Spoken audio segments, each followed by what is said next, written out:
We meet in an hour of change and challenge, in a decade of hope and fear, in an age of both knowledge and ignorance. If this capsule history of our progress teaches us anything, it is that man in his quest for knowledge and progress is determined and cannot be deterred.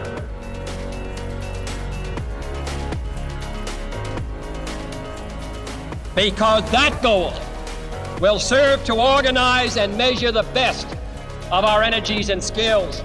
Because that challenge is one that we're willing to accept, one we are unwilling to postpone, and one we intend to win.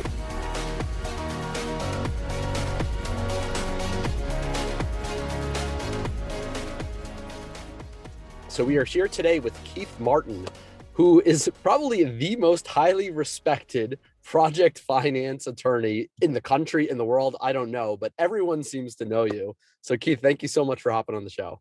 Well, it's my pleasure, and thank you for that introduction. Yeah, absolutely. Maybe you could start off by, you've been at Norton Fulbright probably for the last 40 years or so. Can you tell us how you got into the sector to begin with? I started at a law firm called Chadbourne and Park in New York, which merged into Norton Rose in 2017. So I've been at these two firms for 37 years. And before that, I worked on Capitol Hill.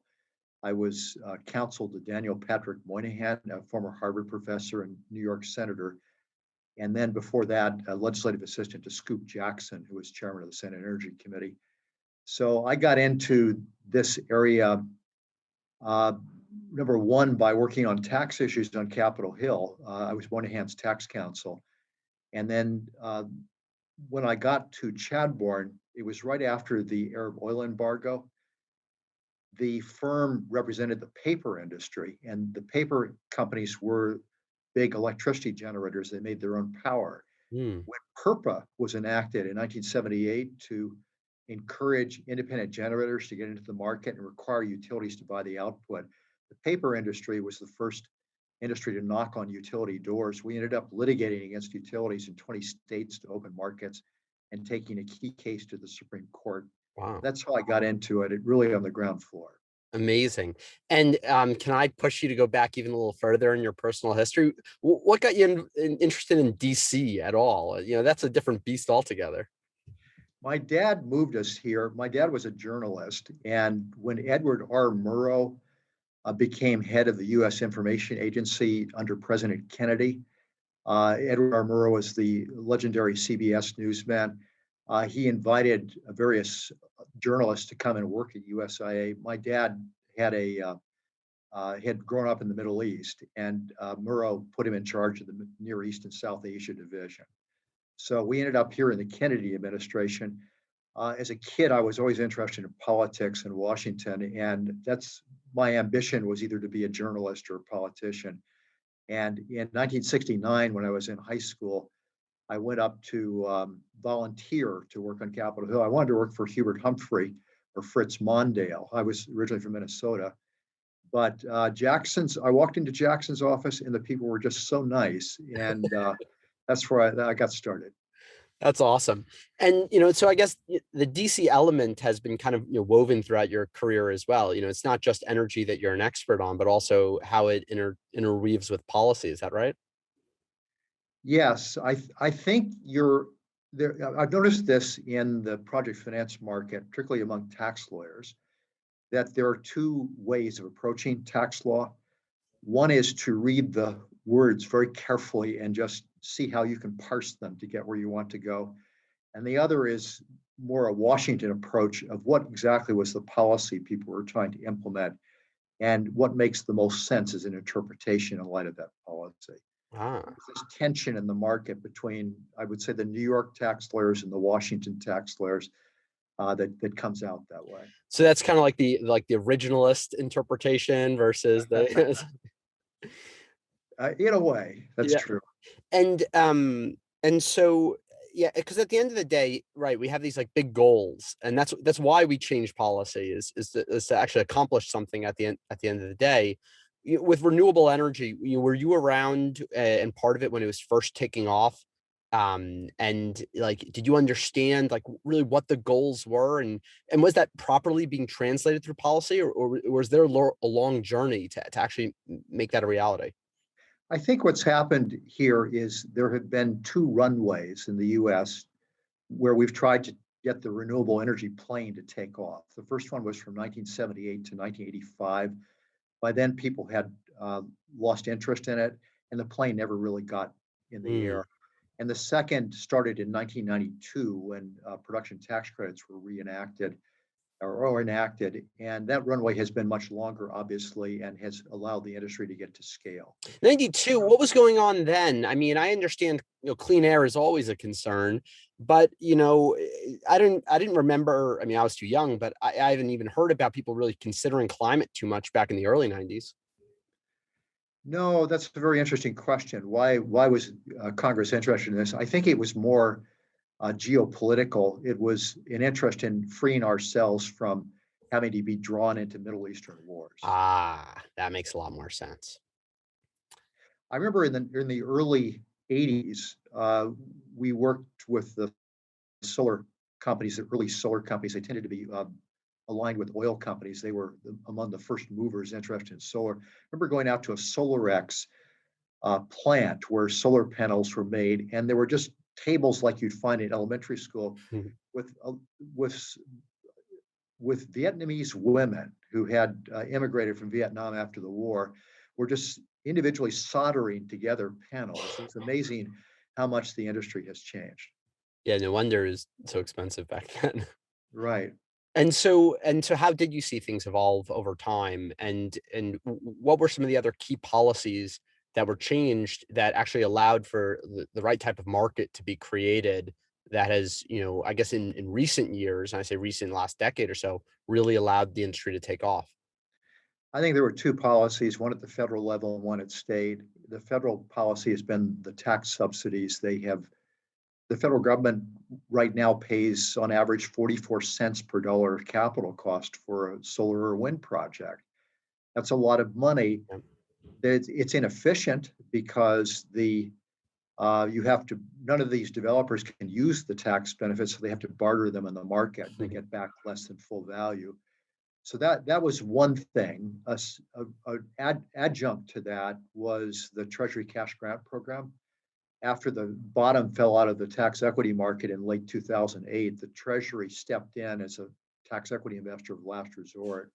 That program is the most efficient program I've ever seen in 40 years, 40 plus years in Washington.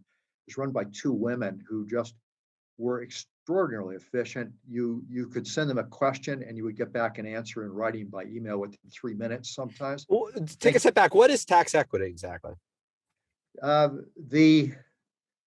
The problem, if Congress wanted to encourage renewables, one way to do so would be to spend money, give money to developers to pay part of the cost. However, the 1974 Budget Act makes it impossible really to spend money, and the politics in Congress make it impossible. So everything's done through the tax code in this country. Right. There was a book called Showdown at Gucci Gulch written by a Wall Street Journal reporter years ago about the hallway on the second floor in the Dirksen Senate office building where all the lobbyists hang out outside the Senate Tax Writing Committee. So the Treasury, the tax equity is the core financing tool for renewables. If you have tax benefits amounting to 44 cents per dollar of capital cost, it's like monopoly money. You can't get anything for it. So you try to give it to someone who can use it in exchange for part of the capital. Tax equity tends to come from banks and insurance companies who are providing some of the financing, but instead of being repaid entirely in cash, they're willing to be repaid partly in tax benefits. And how is a tax benefit actually transferred? Is there like a certificate that says you can save this much, a coupon, you can save this much on taxes? How's it done? You can't actually sell tax benefits. So anyone claiming them has to be a owner or part owner of the project. And that has made these very complicated transactions because if you're a developer, you bring in one of these banks or insurance companies as a partner to own the project with you. and then you specially allocate the tax benefits within the partnership to that person. Like anything else in the structured finance market, people tend to keep pushing the envelope until the market marches inexorably off a cliff. The government in 2007 came out with some guidelines for how to structure these. And I think, interestingly, the market has pretty much adhered to them. And okay, so it's complicated. It's over my head what actually is happening. But has the industry, have the smart people, the bankers, the insurance companies, the lawyers, everyone's involved in these transactions, have they just gotten so good at this point that for a developer, it's actually not that big a deal? You just hire the right team, and it's as if you're getting that tax coupon where you don't have to like think about all the work? Or is it like complicated through and through no matter what, just because every deal's a little bit different? It's appallingly complicated. It's also very hard for anyone other than the top tier players to find tax equity these days. Things are improving a bit, but the tax equity market was a 17 to $18 billion market last year. It is highly concentrated. Two banks, JP Morgan and Bank of America, each did more than 4.5 billion. So they were half the market, at least, possibly more. It's complicated. Even if you find tax equity, there's no standard set of documents. And as more developers come into the market, whatever was worked out as standard market terms tends to evolve. It never seems to settle. And does that mean, since it's complicated, that forces up the transaction size that you'd even look at to consider tax benefits? And is that then why it only goes to the top banks, because they're the ones dealing with like the larger transaction sizes? That's a smart question. I think the complexity makes it hard to do smaller deals because the issues are the same as in a large deal. The transaction costs just are too great. We've seen 9 new tax equity investors come into the market since September. So the market is getting better. There were more than 40 in total before the pandemic hit. There are also a lot of smaller players dabbling in it, some of whom just don't belong there. Wealthy individuals, NASCAR racers, NBA players, hockey players, that really it's very hard for individuals to claim these tax benefits under the tax laws. Congress doesn't really want individual tax shelters. And so some of them are in these deals and they're not really entitled to tax benefit. And how come it can't be, simplified or packaged up in some way? How come, a company with a big tax burden can't just create a subsidiary that has a lot of its liability and then just sell that subsidiary to the developer like that? Why isn't it easier? Well, the snarky answer is that the tax code is not written in plain English. There was one fellow, Ward Hussey, who was the legislative draftsman for the longest time in the House, and he could not write a simple declarative sentence. So I think we would have done better if we just hired an Associated Press or UPI, a wire service reporter who could write in plain English. The reason it's so complicated is you've got more than 1 million words in the tax code. You've got regulations that run to 18 volumes, and you've got probably 30,000 tax lawyers in this country, all very smart and trying to figure out ways to cut corners or find loopholes. It gets more and more complicated as a consequence. Is that so tax equity, is this the main driver of like renewable incentives now, or are there others that have come about to help encourage the growth of the industry? Yeah, the other piece besides the tax element was the renewable portfolio standards at the state level. Those have driven a lot of activity as well. So tell me more about those. What are those? Those are programs in 29 states and the District of Columbia that require utilities to supply a certain percentage of their electricity from renewable sources. And in many of the states, the utilities at year end have to turn in a certain number of renewable energy credits. They get them either by generating the electricity themselves for renewables or by buying renewable energy credits from other generators. That's created a market, some value for another potential revenue stream for renewable generators. Very interesting. And what counts as a renewable? Does it vary from state to state, or is it just anything that doesn't emit CO2? It does vary from state to state, and some states have extra credits for solar. They're called SRECs. There's been discussion since the Obama administration about enacting a federal national clean energy standard. And Biden has one of those in his new infrastructure plan, but any move in that direction leads inevitably to a political settlement where natural gas, nuclear, these other things are considered clean energy. They may be given different weighting. And I guess maybe this is too abstract a question, but like, why is this? At the end of the day, why, if something is clean, and I get that there are different ways that are clean, but why can't it be more harmonized? Our definitions, like I think we all know what we want. We want clean air. We don't want CO2. Well, why isn't it just a simple calculation?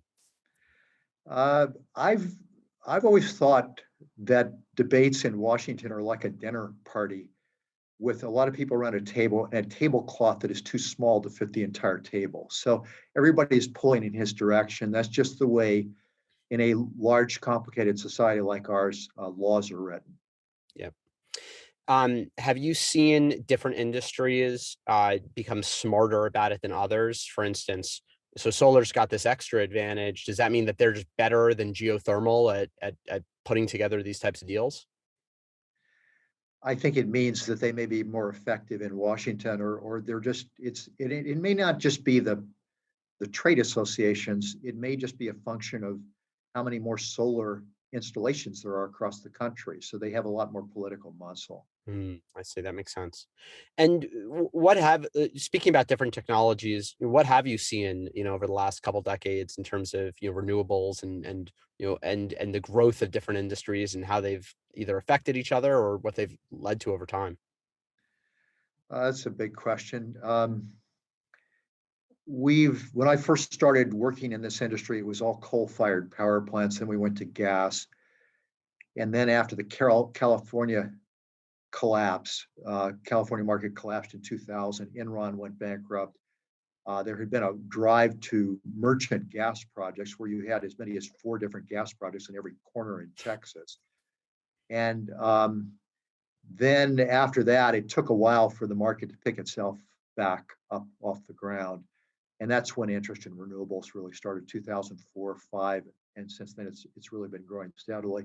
At first, the Europeans were the ones with the experience, but they were reluctant to dive into the US market because it just seemed too complicated. I remember going and visiting with the CEO of Enel's US subsidiary, the Italian subsidiary, and he just said, the US market is just too chaotic. And my first reaction was, Italy is known for chaos.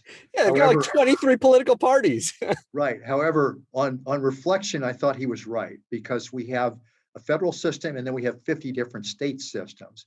And sorting that out, plus having to understand how people raise capital through tax equity, is just a very tall wall to climb. However, what the Europeans realized after a while is the incumbents in this market had the same struggle. And so they were originally staying out, and then they just dove in. Yeah. I think over time, the technologies have changed. The economies of scale have given solar an edge in the last few years. Most wind and solar seem to have reached grid parity where they're able to compete now. But I think there's still a push to extend these tax subsidies, mainly because there's a feeling that we've lost 4 years in dealing with climate change, and we need now to pull out every tool available to make up for lost time. Yeah, I was going to ask, do you feel a sense of urgency, in this last year or so where we are making up for lost time? Like, and how has that manifested itself? I do think there's a growing sense of urgency just because of the increasing climate-related problems. The insurance premiums have gone up 400% in the solar market in the last 2 years. Wow. Because of big payouts. It is impossible to find coverage for some some renewable energy projects now in areas with high convective storm risk. Wow. And which is an irony. This is where the private market starts to price out renewables on account of climate change. The irony is that the very thing that might help deal with it is priced out. I think at some point the federal government may have to step in and be an insurer of last resort, as it is with hurricane flood damage risk along the Florida coast. Yeah. Wow. Okay. Yeah. So there's already the precedent for that in Florida. The one might say that that encourages people to build risky projects in Florida that otherwise, like, one might say that maybe there should be a reason that the market prices that out. Yeah, that is certainly a legitimate view that maybe the renewable projects should be pushed inland or out offshore wind, where maybe the risks aren't as great. Yeah, because at the end of the day, it doesn't do anyone any good if you invest in a solar project and then a tornado tears it up or something. But then maybe that would kind of force the market to come up with other solutions, like locating them in better areas and maybe investing in transmission technology or something like that. Yeah, I've noticed two broad trends in the market just over decades. One is just I keep telling the people in my group, imagine what life would be like if people wanted more of the product that we're producing, electricity. The demand for electricity has been pretty stagnant in the US for 2 decades. The way renewables has gotten traction in that sort of market is by retirements of coal and nuclear. Those are accelerating right now, and that's why you're seeing some acceleration of renewables. The other broad trend is just the push and pull between the regulated utilities and the independent generators for market share. And then more recently, last 10 years, the solar rooftop market has stepped in and also sort of trying to take a piece of market share. So you can view the market through those two lenses.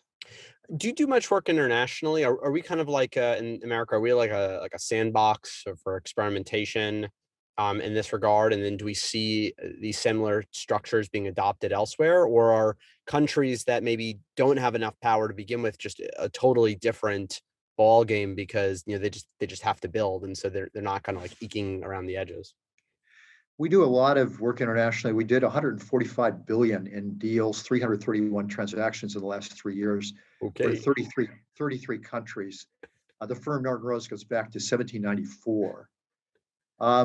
I think what we've seen is just an ebb and flow. The US, just speaking as a lawyer, the US tends to be a first mover in different types of deal structures. We have a lot more capital to deploy and a lot of very smart people on Wall Street who come up with, there's a new structure, it seems, every year. This year it's SPACs. We, in just exchanging information with our people in Australia or China or Germany, Holland, UK, so on, I just find that we tend to be the first movers here on deal types, ways to do deals. Beyond that, Europe was a lot more advanced on renewables than the US was. I think we've largely caught up. The way we've encouraged things has been different. In Europe, it was through feed-in tariffs, where utilities were forced to pay more for renewables. In a way, that was a less stable system because you've seen in Spain and Czech Republic and others, when the feed-in tariff stopped all of a sudden, people were caught flat-footed. Yeah. Here, we've not had that problem. The technologies are been, developing the same: green hydrogen storage, offshore wind. Europe was more advanced. We're catching up. One thing though that I feel like I don't see that much of, and correct me if I'm just totally off base on this, is I don't see many like American utilities investing and building assets, like generating assets internationally. Is that right or no? That's true, but that's because the American companies pushed offshore in the 1990s, and PG&E, PSEG, Entergy, many of these utilities bought Florida Power and Light, NextEra bought assets outside the U.S. They bought distribution companies, and they developed projects. And then when the California market collapsed, when Enron collapsed, everybody came home all of a sudden. Why? It's a good question. I think maybe they took a closer look and weren't earning as much as they wanted. I remember Bob Hemphill, who was one of the founders of the AES Corporation, and then CEO of their solar subsidiary, said they had a saying at AES: every time they go into a new country, they would send an executive with a briefcase full of cash and tell him to drop it at the airport and come home immediately. He said it has the same effect as working 10 years on a project, but it saves time. Unbelievable. Um, so tell me more, kind of like, where you see this going now. I mean, do we see any of these trends, reversing in terms of? I mean, I guess it's American capital that's still able to go abroad, even if not the utilities themselves. Do we see the world becoming just more connected in this way, or are people still trying to mostly still be experts in their own backyard? I think people are pretty much staying home here in the US. We're seeing a lot of capital come into the US, particularly from Canada, particularly Canadian pension funds.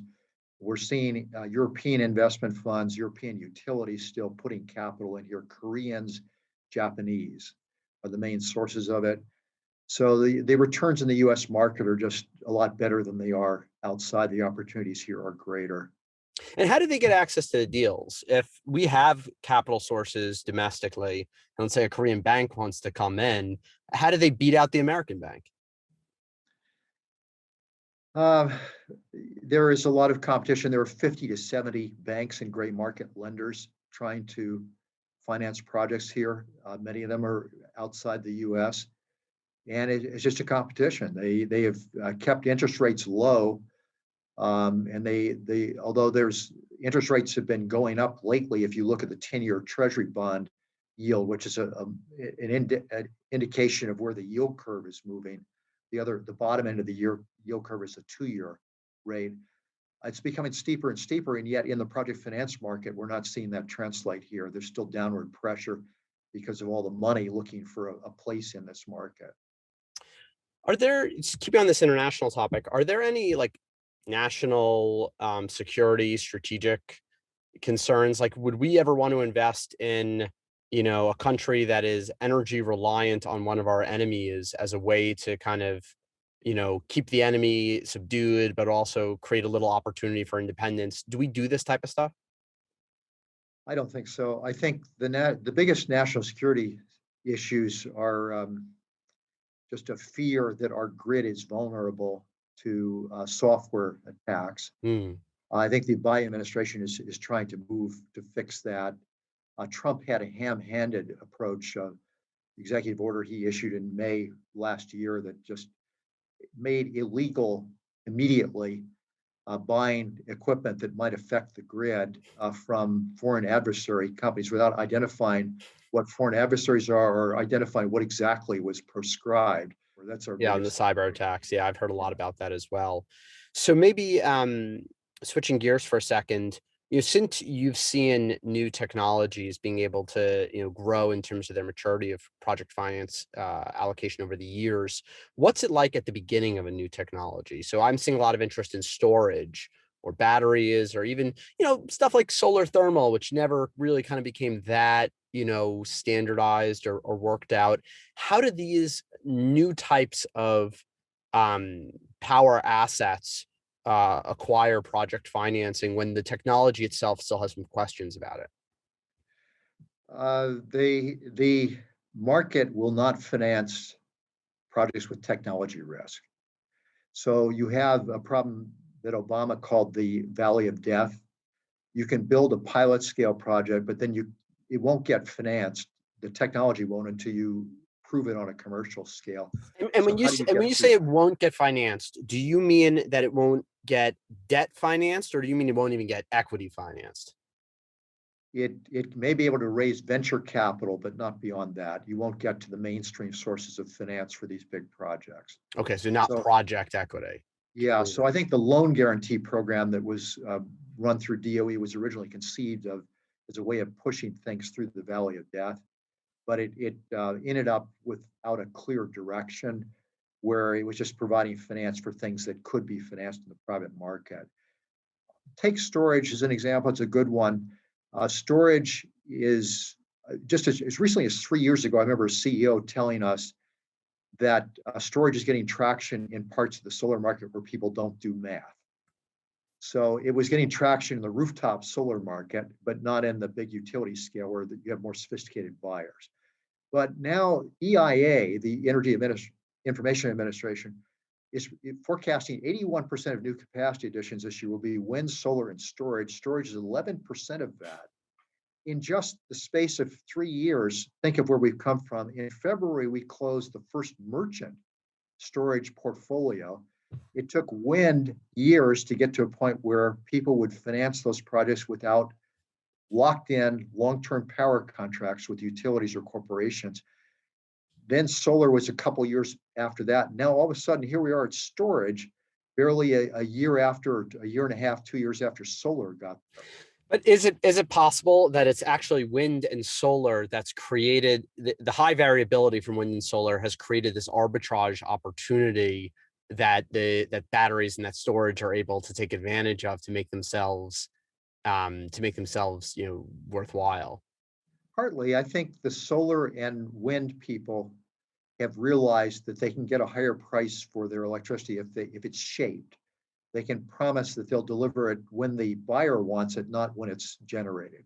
And when you say shape, do you mean like a lot of people have heard of like the duck curve? The duck curve is like the natural production of solar, overlaid on top of demand and doesn't really match up. But what you're saying shaped is maybe make it a shorter duck or a duck with a fatter butt or something.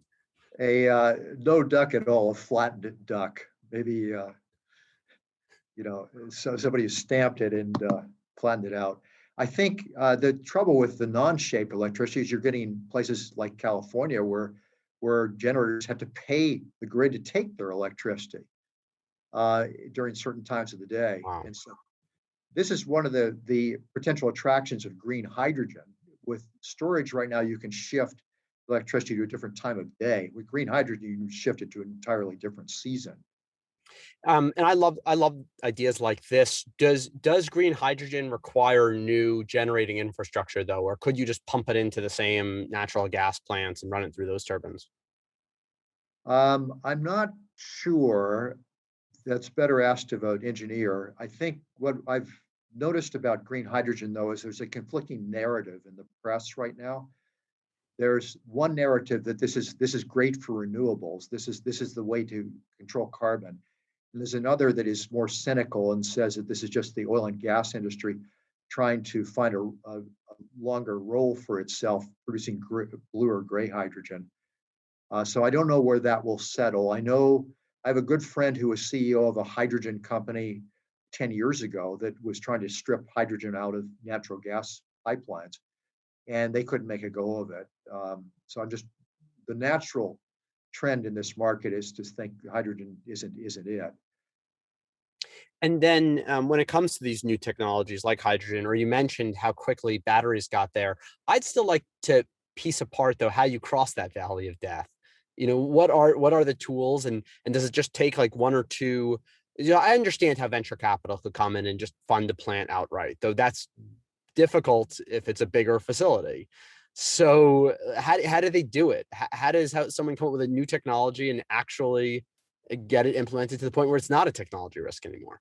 Well, I think there are two ways. One is you find someone who would benefit if the technology took off. And you get that person, maybe a manufacturer, to commit to buy the output from a pilot scale plant first and then from a commercial scale plant. Just prove it that way. Another is manufacturers sometimes develop their own projects using their own equipment and do that over and over again. One of the, a clear example of that is the market won't finance new wind turbines. We know if it's a different model until it's been proven. Goldwind, the world's largest turbine manufacturer, is Chinese. It struggled to be able to finance its projects in the U.S. market because its turbines weren't considered proven in this market. Wow. So it developed its own projects using its own turbines until it could get past that marker. Just bigger turbines, not like we're saying like a new material or new kind of motor inside or anything like that, just like a new next generation bigger turbine or something? Yes, I moderated a panel discussion a few years ago at WEA's convention with the CEOs of the wind turbine manufacturers. They all said they could make much larger turbines, higher towers, all this, but they're constrained by the market. The market won't finance a much different turbine until it's proven. What's the risk? Why do these the financial players see risk if it's an established company just coming out with their latest model? I mean, is it that these things do fail? I mean, where do they see the risk? Well, I guess it's long experience, and then second, they don't have to take the risk. There are just so many people. There are so many other things that don't present the risk. Have there emerged a new class of investment firms that sit somewhere between venture capital and private equity, project equity that can kind of help smooth over this as well? No, there is a clear need in the market for development capital that is beyond venture, but not your mainstream capital, and it just hasn't been there. I think the SPACs, though, may end up that. A SPAC is a blank check company. It's called a special purpose acquisition vehicle. It's the SPAC craze has gotten absolutely silly at this point, where rap artists and professional athletes have their own SPACs. But these promoters raise capital, billions and billions of dollars on the stock exchange, and then go in search of a target to acquire. If they acquire it, they generally have warrants that they can buy more shares at and they get 20% of the capital raised as a fee. So those folks will be ever more desperate for things to take public. As the 2-year limit approaches, they can only hold on to the money for 2 years before they have to turn it back to the investors. I still don't know how. I mean, I don't have a problem with SPACs, but I don't know how they're allowed. I thought the whole point of public markets was to protect your average Joe investor, and that the government would set up a series of rules so they wouldn't get screwed by the riskier investments. And it seems that they're being used as a tool for a riskier class of investment. So what's going on there? I think the SEC is looking into that. I know it is. I think that is the crazy side of the market. And Andrew Ross Sorkin has been writing about this effectively in the New York Times, about a misalignment of interest between the organizers and the investors. The organizers, as the 2-year mark approaches, they just will want to find anything so they have to get the money back. Yeah.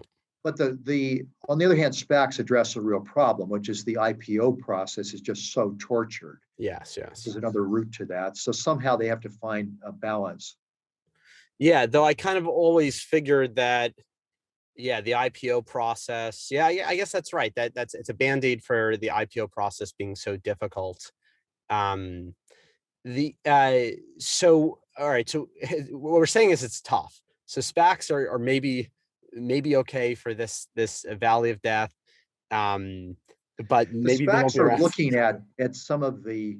I know there are SPACs looking at all sorts of newer technologies and almost as venture capital plays. So that could be an answer to a source of capital. There used to be Heller Financial was a bank in Chicago that provided developer loans. There may be a few people playing in that space, but they're not that many.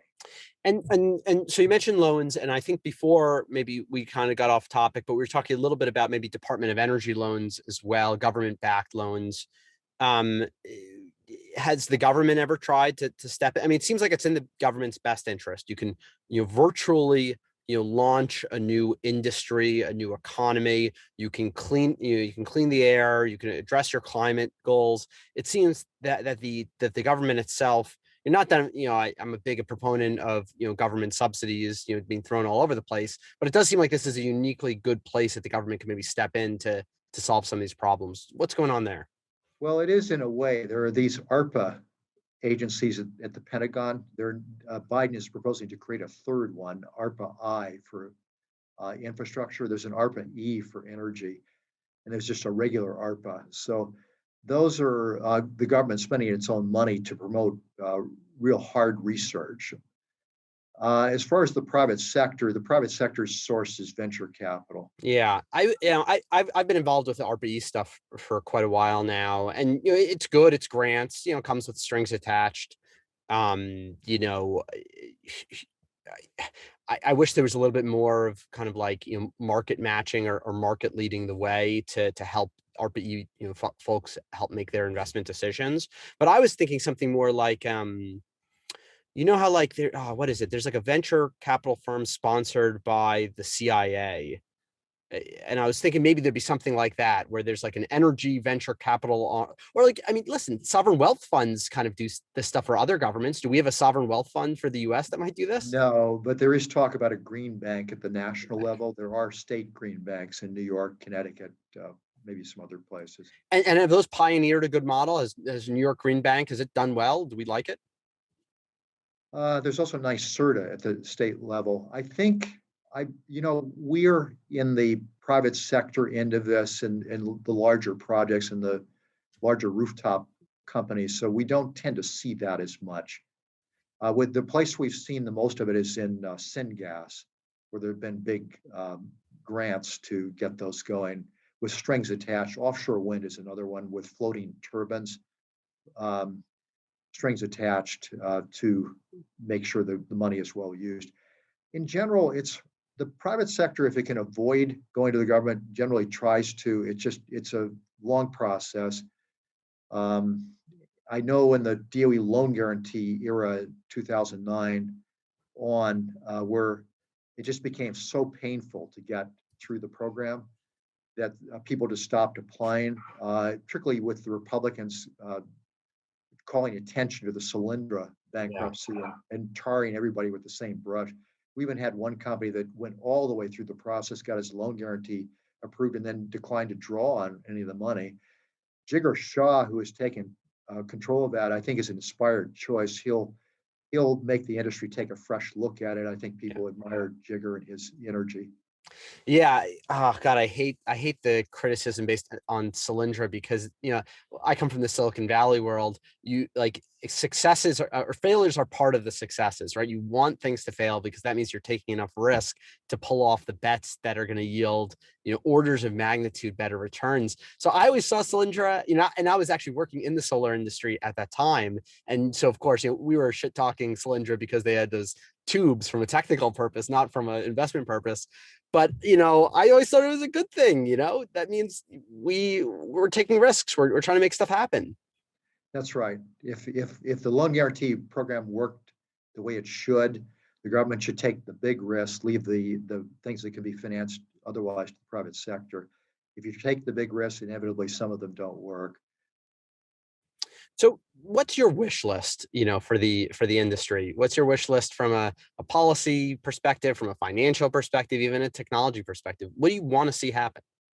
Well, I'm more on the practical side of what can get through. So I'm watching as this infrastructure bill takes shape in Congress. I think this would be a huge boost to the industry. The three most likely things to get through are a tax credit for standalone storage. Second, a direct pay alternative to the tax credits where you get a check from the government. And then the third is just a further extension of the tax credits for renewables to really drive renewables and help with climate change. Okay, so that's the infrastructure plan. I get that you're a pragmatist. I'm still gonna make you pull out a wish list. When you're having a drink with your friends and saying, "Oh, God, I just I wish the government would do this. If I could wave a magic wand, what would that be?" I'm not sure. Honestly, I'm not sure it would add much to the list, just because I'm a believer in the private sector. It allocates capital more effectively than the government can. Okay, It's so one thing. so what do you want to see from the private sector then? That's equally valid. Do you want to see a new type of investment firm being started up, a new type of bank? And what do you want to see in the private sector? I think the private sector is doing quite well already. The one thing that's not where there is a shortage, there are two shortages right now. One is there's not enough tax equity, and particularly as these massive offshore wind projects come into the tax equity market. These are $3 to $6 billion projects in a 17 to 18 billion maximum tax equity market. There's just not going to be enough. So we need to. I thought at one point the solution to this is all these retailers on the internet earning huge profits in the pandemic. Maybe they'll be tax equity investors. That hasn't panned out. They earn higher returns putting their capital back into their own businesses. It's not like a bank or insurance company whose alternative is to lend it at 3 or 4%. So that's one thing. The other is development capital to help the smaller developers get some traction. And where does that development capital come from? Who's the originator of that capital? It could be private equity funds. I remember Energy Investors Funds, one of the founders of that, telling me that they had, it's so hard for them to find a project to move the needle if you have a multi-billion-dollar fund. So they can afford to throw 10 million here, 12 million there, just to plant a number of seeds in the garden and see if they'll grow. So you need more private equity funds that take that approach. I think like that. Yeah. Yeah, that's probably the main thing. Yeah, private equity funds that almost act a little bit more on the venture capital side to get access to deal flow. Exactly. Yeah, and maybe even create markets, maybe even create bigger opportunities for themselves. But they're not funding unproven technologies as much as just helping smaller companies get a foothold. I see. Do you want them to get involved in more unproven technologies? I think it helps the country long term, but I think there is a vibrant venture capital market for that. I don't think there's any shortage of venture capital firms to go knock on the door and try to raise money. Then there was a wonderful cartoon of Christopher Columbus landing on Hispaniola, the island, and being met with Indians and with their lawyers with briefcases. Sometimes the law is it's like a spider web. It's just hard to maneuver through. And I think we need to pay attention to how to free up some of these technologies to grow. Yeah, I don't know if you read Superpower by Russell Gold, the Wall Street Journal reporter, story of Michael Skelly's effort to build 4 transmission lines. And they focused on one, and he couldn't get it built ultimately. It died. One determined Arkansas local politician was determined to kill this. And we didn't have another route through Arkansas. So it's just so hard for people to pull these things off sometimes. Wow. Offshore wind, now we're finally getting traction. We're working on 12 offshore wind projects off the Atlantic. We worked on 60 globally at this point. But there used to be an expression, not in my backyard, NIMBY for the land, but on offshore wind, it seemed like it was nope, not on planet Earth. That's so funny. I grew up on Long Island, and I remember even when I was a kid, they were like voting down offshore wind. And I'm like, what is the problem? They're tiny when they're that far off. Who cares? Yes, that's right. Well, there's a political dispute with the fishermen at this point. Once you get past the view, we worked on Cape Wind.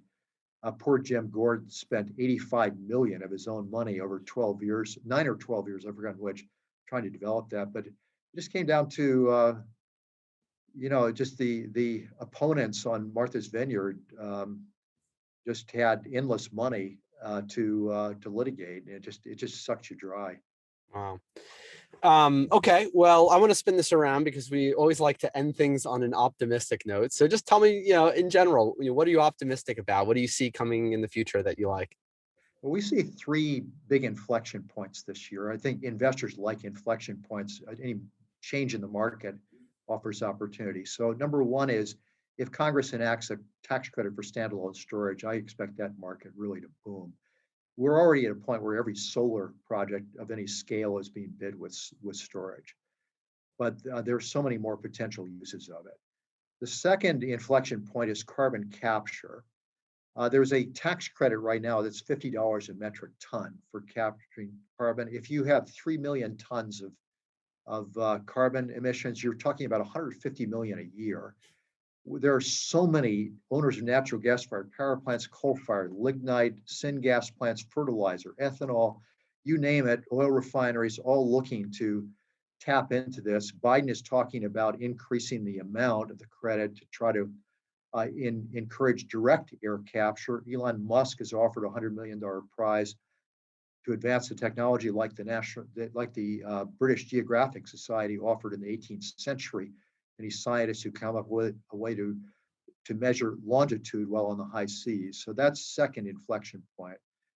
Third is just if Congress extends the tax credits for solar, and they've already done so for offshore wind. Those two are big winners from this drive for infrastructure. You're going to see some major traction there. If you're sitting on a solar company, you've got the infrastructure already, the people. It's almost like having put a chip on the right number at the roulette wheel.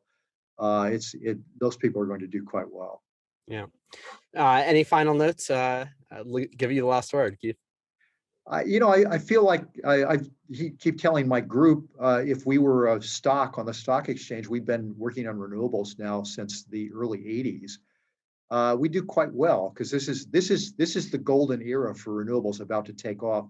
I thought all the people working in renewables were working on a treadmill that had been turned up to warp speed in 2009 when Obama first came in, but the politics shifted within 18 months. Now I just sense the market is driving this. Senator Moynihan used to say you'd win debates by labeling them. So if you called wind big wind, it's hard for wind to get an extension on the tax credit. You have to fight that label. Right now, I see the oil companies all talking about the energy transition. Once that happens, I think the battle has been won. Keith Martin, thank you so much for your time, your expertise. It's awesome to have you on the show. Well, thank you. It's a pleasure. Our leadership in science and industry, our hopes for peace and security, our obligations to ourselves as well as others, all require us to make this effort, to solve these mysteries, to solve them for the good of all men and for the progress of all people.